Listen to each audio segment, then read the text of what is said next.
see everything on my slides? Yeah, perfect. Okay, thank you. So I'm like I said, I'm really happy to be here. I've organized different careers panel before because it was evident when I went through my training that, you know, not everybody wants to become a PI after doing a master's, a PhD, or postdoc, and not everybody can become a PI because there's not that many opportunities in research to become that. So exposing trainees to other paths is something I really like doing. So I'm really happy to be here. So the first part of my presentation will be presenting to you what I do at my job currently. And then the second part will be how I get there, the struggles that I had, and sort of the lessons that I learned along the way, which were sometimes quite difficult. So what is the IRCM? So the Institut de Recherche Clinique de Montréal, we also call it the Montreal Clinical Research Institute. So this is a research center that's located in downtown Montreal, and it has two affiliations, one to Université de Montréal and one to McGill University. So it's a very hybrid area where we have people coming from all over the world, but we're also a very bilingual institute. And so everything that we do is in both languages in this building. So if you have questions in French or in English at the end, let me know, and that's fine with me. So we have 35 research labs. We have 4 clinics in the basement. So we have patients coming in to do research on with biobanks and everything. We're a little less than 500 employees and trainees. But you know, the focus of my talk will be academic affairs. What exactly is academic affairs? So we deal with everything that's related to helping students with their curriculum, helping faculty members with their career, promoting research, scientific outreach, and also we have a variety of different special projects that will come along the way. And so we are a team of 3 or 4. Right now we're 4, but we used to be 3. And so, for instance, my colleague Mirna handles all student affairs. So she will give them advice on the courses to take. She will make sure their registration procedure are on course. She will handle everything that has to do with scholarship. So announcing the new edition of scholarships and collecting the CVs and the application files, giving out to reviewers and collecting the evaluations and handing out the prizes herself. So she's involved with everything that has to do with internships as well. Sometimes students will come to her for advice on their immigration status, so she will direct them to the proper authorities or the proper resources out there. I'm focused more on faculty affairs. So for instance, you know, researchers, when they're recruited, there's a big process surrounding that for sure. So getting recommendation letters and organizing the evaluation committee meetings. And then as they progress throughout their careers, they have to renew their title at the university. And so that can be from every 3 to 5 years. They also need to ask for promotions to the associate professor, to full professor, emeritus professor. And so every step of these procedures, that's what I handle. And that can include writing support letters. So for instance, I will take, you know, André Veillette, whom you might have seen on social media, I will take his resume and highlight the key points of his accomplishments and prepare a nice support letter for him to get, you know, his nomination for this prestigious society or whatever. So that's the second part of academic affairs. The third part is having all sorts of events and all sorts of platforms where research that is being done at our institute or across the world can shine, but also promote collaborations. So every Monday we have conferences. So we have guests from around the world who come to show their work. And so I will handle establishing the calendars. I will handle, you know, trying to encourage people to book one-on-one meetings to discuss potential collaborations. I will take care of sometimes I will admit there's very secretarial work involved, but then there's also a big portion that's making sure your community thrives throughout the events that you're organizing. Every year we have a scientific forum, so you're handling the program, we're handling the registration submissions. I can even create a website. So we have, for instance, 4 ways where I create the website and, you know, put the schedule up. And so it's everything that has to do with these events. That's what I handle. And if there's the possibility of being very creative. So when I came in, I was asked to, for instance, draft a template of a program where, you know, the best publication in the past year would receive a prize, or how can we encourage trainees to have experience in presenting their work, but in another format than, you know, the typical lecture that you give at a scientific forum. So we created SciPop, which is now called Science Pop. And so it's really fun because you touch on a variety of different topics related to research, but you're not doing the research per se. But you're still really focused on science and, you know, the latest discoveries, but it's just a support service to those researchers. Other examples of special projects will be, for instance, organizing workshops for the responsible conduct of research. Or right now, the FRQ is well, the PHCI as well. They're asking for free access to publications and to data. So, you know, labs will next year have to come up with data management plan. And so our job is to not do it for the researchers, but to give them all the tools they need and to give them advice and make sure that they're on schedule with the deadlines. They're aware of what's required. One last example is, so, you know, trainees have experience that is hands-on in the lab, but then they also need soft skills for their future career. And so we're trying to come up at the RCM with a variety of different classes that students can take to, you know, develop writing skills or to develop, you know, other things that you might necessarily learn in your regular curriculum, because you always focus on the life sciences or, you know, whatever field you're in. But they do need these skills when they go to when they want to get a job. So and so all of these projects are typically happening at the same time. And so the second slide that I want to show you is what I think that you need if you want to get a job like this. What do you need to be successful at it? So on the left part is the qualifications that were asked of me, and this is usually very standard when you get a job description. You need, you know, university degree in life sciences. You need 3 years of experience in research, but deep down, when you do the job, what do you need, right? So the key part that for sure you will need if you want to be a coordinator in whatever aspect of you want to coordinate is multitasking. As I said, all of these projects are happening at the same time, and so you need to be on track all the time. You have to know what the next steps are and when the deadlines are, and you sort of, since you're the coordinator, you have to be proactive, not only for yourself, but for other people. People forget the deadline. So you have to be ahead of them and say, hey, did you forget you have to do this? Hey, did you have this file? Here it is. And so proactivities and multitasking are big components of this kind of job. The third part is communication and writing skills.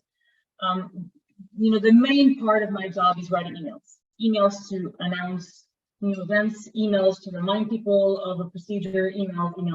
And so your emails have to be efficient. You know, they can be very poetic, but if they don't get the message across, then you're not being efficient in this communication. The fourth part, as I said before, is project management skills and organization skills. This, you know, you get, if you're not convinced, you get it when you do a lab training. People forget it. I don't have project management. Yes, you do. You have project management skills. When you have, you know, 5 experiments going at the same time, then you're writing tips and you're answering an email and you're preparing your poster for next week's presentation. And all of these things you don't realize, but this is pure project management. The next step is, so my job is, for instance, making sure that projects are on time, and so I will need to be practical. If I coordinate with the communications department or the financial department or, you know, whatever other service, I need to make sure that everything runs smoothly, but that, you know, you do it with a smile, right? And even when I welcome speakers for every Monday conference, I'm the first person that they will meet when I invite them over. And so another part is being very enthusiastic, being very dynamic and having, you know, just, I guess, tact in everything that you do. The last part, I think, is just maybe a bonus because it's not necessary. So the person who was there before me, she relied on other people to do some parts. For instance, all the flyers that we put out in the elevators, and I decided to take it on myself because I found it was easier to do it than to have to coordinate with other people. But creativity and some level of graphic design skills tend to be useful. So for instance, if you're organizing a conference and you're preparing the program, so having a PDF that's aesthetically pleasing is, you know, always nice, but it's not necessary, I would say, for this job. And so how did I get here? So you know, I'm guilty myself of having asked my kids before, and they're, you know, when they were only 4 years old, what do you want to be when you grow up? And nobody knows, you know. You always come up with a variety of different answers, and sometimes they're really well thought out, and sometimes they're pretty random. And at every new step of my education, it always came with the desperate hope that, you know, by the end I would finally know what I want to do with my life. And what really did it for me, I guess, was in the first year of my bachelor's degree. A professor, you know, was at the front, and I remember he had white socks in his sandals, like very typical of a scientist, I would say. And he wrote on the board, "Messieurs, c'est les microbes qui auront le dernier mot," which means in English, you know, the last say comes down to the microbes, and they will decide the fate of life on Earth. And I was like, wow, this is amazing. I want to be a researcher, you know. I want to study how hepatitis B can be so damaging to the human body, and yet it only has 10 genes and it's not even alive. I want to study how, I'm sorry to say this, but like how humans can be riddled with intestinal worms and not even know about it because their masters are hiding from the immune system. This is fascinating to me. I'm like, okay, great. Now this is what I'm going to do. I'm going to do research. I'm going to do a master's degree, PhD, postdoc, and go to Harvard, and become a PI. And as I'm doing my master's, I'm like, well, I'm really on track to be this researcher that I set out to be, because I have good grades, I have all the scholarships I can get, you know, I'm getting travel awards, I do presentations around the world, and I have publications, you know, everything's on track, except one little tiny detail, which is that I really, really, really, really don't like it. I don't like what I'm doing. It all comes down to troubleshooting. You know, doing research is doing something over and over and making it perfect. But you have to get there. It's a journey. And there's one famous quote from Thomas Edison that says, "I have not failed at that 10,000 times. I have successfully found 10,000 ways that won't work." And that's not me. I'm like, I've been doing this 10,000 times. Why am I still here? It's really motivating, but it was clear to me that I was not cut out for this job. It was getting to me. I wanted to do something else. And so all of what I had set out to do initially kind of faded. And I'm sitting there and I'm, you know, almost done with my master's degree, and I don't know what to do. I don't know who I want to be or what my place is in the world. I feel like I'm just stranded out there and I don't know where to go. And so luckily 2 things happened to me. I applied for 2 things that happened to me. But so coincidentally, this was when the 2010 Olympics happened in Vancouver. And so there was a call for temporary technicians to go join the task force out there. And I applied for it, and that was the best experience of my life. It was, you know, 15 hours a day, crazy deadlines, but it was really, really fun. The team was nice and the environment was perfect. I'm kind of biased because that's how I met my husband, but you know, it was really, really nice experience. And when I came back, I discussed with my PI, I'm like, look, I discovered that I don't want to pursue in research.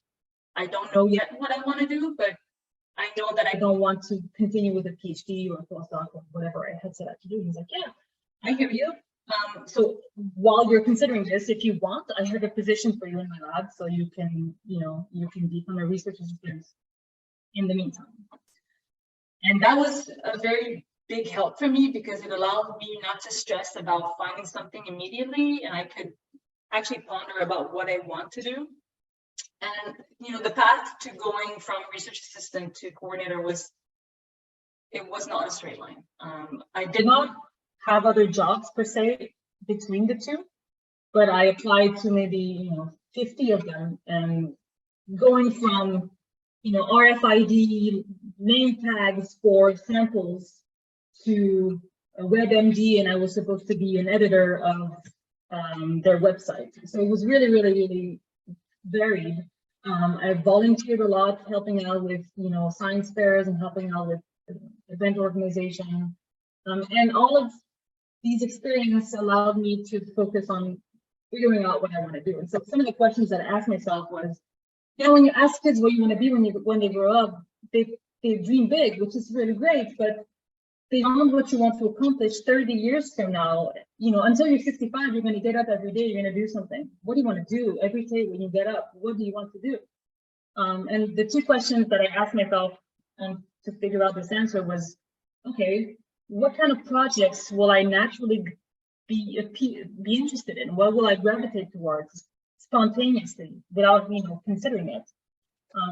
And the other question is, what are my actual strengths and weaknesses? Because yes, you can become anything. I was good in research. I had publications, I had all the papers, I had, you know, presentations and results, but just successfully doing something doesn't mean that you like doing it. And so focusing on what you like and what your strengths are, I think is really crucial to figuring out what you want to do. So I won't go into all the experience that I had, but as Hermine said in the introduction, there's, I would say, two different kind of experiences that really helped me figure out what I wanted to do. The first one was while I was doing my bachelor's in McGill. They were, that year in 2005, they were creating what's called MSearch, so it's the McGill Science Undergraduate Research Journal. And so this is a platform where some students can actually publish something, even if their project was too short-term or didn't lead to any full-blown project that would be published in like Nature. And so I was on the board of editors where we would set out what the concept of the journal would be, and then editing the first series, the first edition of the paper. And I realized then that, you know, I love research, but I don't like doing it. I like to support it. I like to give a voice to students. So organizing events where they will be able to talk to the public about their work, or to, you know, communicate with their peers. And so over the years, I invested myself a lot into helping out for conferences and forums and symposiums. So for instance, 2 years back to back, we had what we call the annual Quebec Molecular Parasitology Symposium. And so this was with the Center for Host Parasite Interactions at, you know, McGill and across Canada. And so we were a group of, you know, 6 or 7 trainees and employees, and no PIs, just trainees and employees. Employee singular because it was just me and it was trainees.